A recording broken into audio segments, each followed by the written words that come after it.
Europa cierra al alza, pero las bolsas estadounidenses se debilitan. Se mantiene la incertidumbre por el conflicto en Ucrania.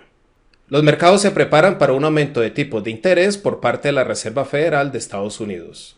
Al Banco Central Europeo empieza a preocuparle la inflación. La inflación estadounidense llega a máximos de hace 40 años.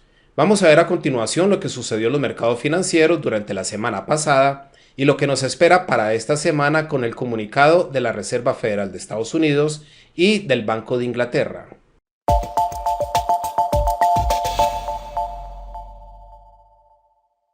Hola, mi nombre es Alexander Londoño, analista de mercados del broker Active Trades. El Nasdaq completa 2 semanas consecutivas cayendo. El índice fue el que más cayó en Estados Unidos durante la semana pasada, con una pérdida del 3,54%.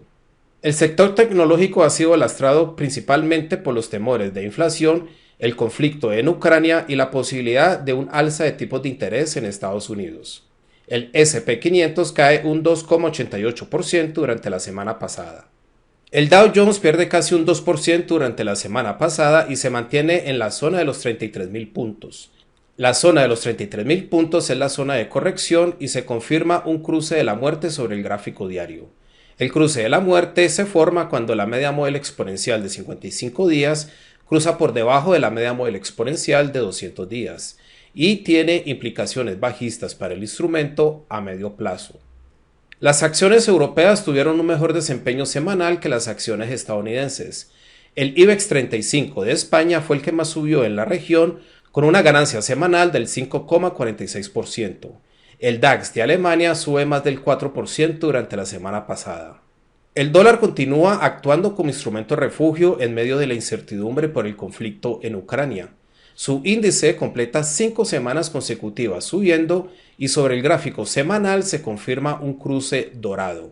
A diferencia del cruce de la muerte, el cruce dorado se forma cuando la media móvil exponencial de 55 semanas, en este caso del dólar, cruza por encima de la media móvil exponencial de 200 semanas.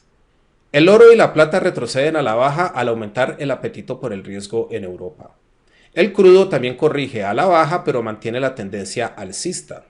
Los bienes básicos en general retroceden un poco a la baja ya que estaban sobreextendidos al alza.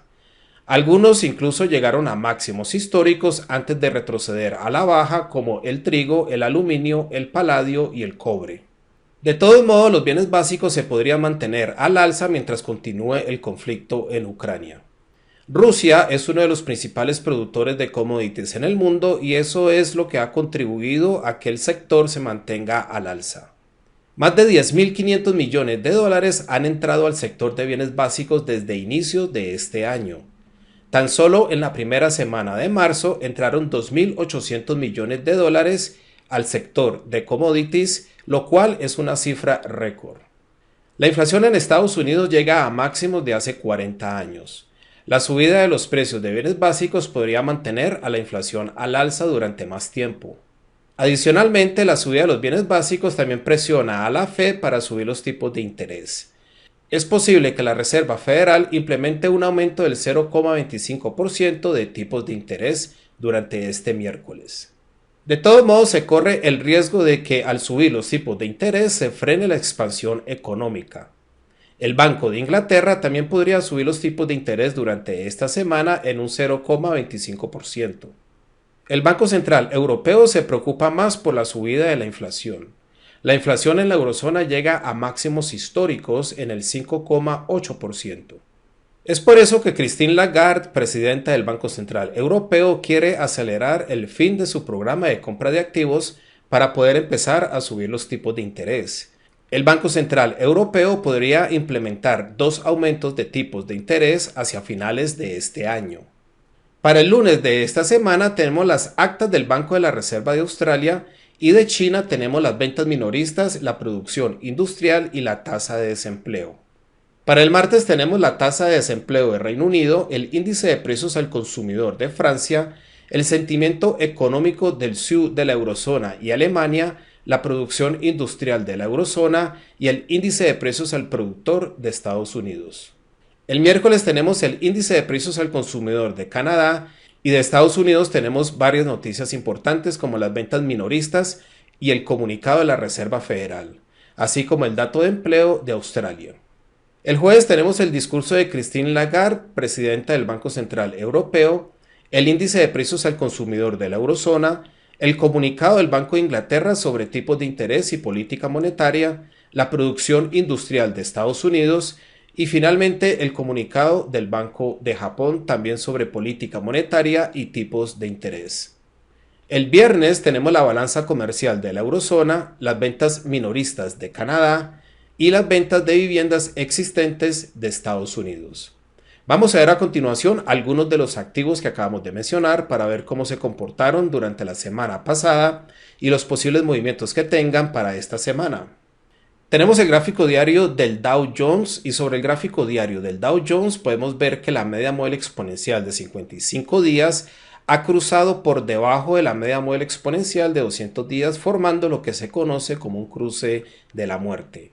El cruce de la muerte tiene implicaciones bajistas para el instrumento a medio plazo porque a corto plazo es posible que intente corregir al alza ya que el índice está sobreextendido hacia abajo. Pero normalmente después de esa corrección el instrumento continúa cayendo después de que se forma ese cruce de la muerte. La zona de los 33.000 puntos en el Dow Jones es la zona de corrección y cada vez que el índice se mete por debajo de ese nivel entra en la zona de corrección. Sobre el gráfico diario del Nasdaq vemos que el índice ya lleva varios días confirmando este cruce de la muerte. Es por eso que el índice se mantiene débil e incluso podría continuar cayendo. De romper por debajo de esta zona de los 13.270 puntos, el próximo soporte para el Nasdaq podría estar alrededor de los 13.000 puntos.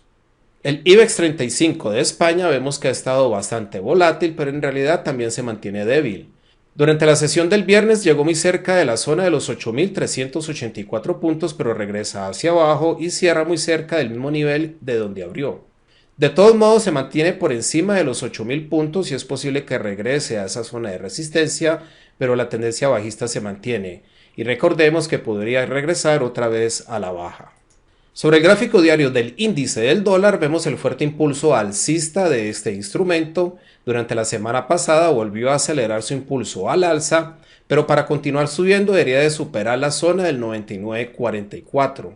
Por encima de ese nivel, su próximo nivel de resistencia podría estar alrededor del 100.00. En el oro, como podemos observar sobre el gráfico diario, retrocedió hacia abajo después de que llegó muy cerca de la zona de los 2075. Cae por debajo del 1975, pero esta zona todavía podría actuar como soporte para el oro y la tendencia alcista todavía se mantiene pese al retroceso a la baja. La media móvil exponencial de 55 días mantiene un buen ángulo de inclinación hacia arriba y esto nos indica de que la tendencia alcista todavía se mantiene y es posible que el commodity regrese al alza. Sobre el gráfico diario del petróleo WTI vemos que el instrumento también retrocede hacia abajo, pero encuentra una zona de soporte en el 106.00. Desde aquí el petróleo podría rebotar otra vez hacia arriba, pero de confirmar una ruptura real por debajo del 106.00 podría caer hasta el 100.00. No se olviden por favor de darle like al video y suscribirse a nuestro canal de YouTube, donde podrán encontrar diferentes videos educativos e informativos que le pueden ayudar en su operativa diaria.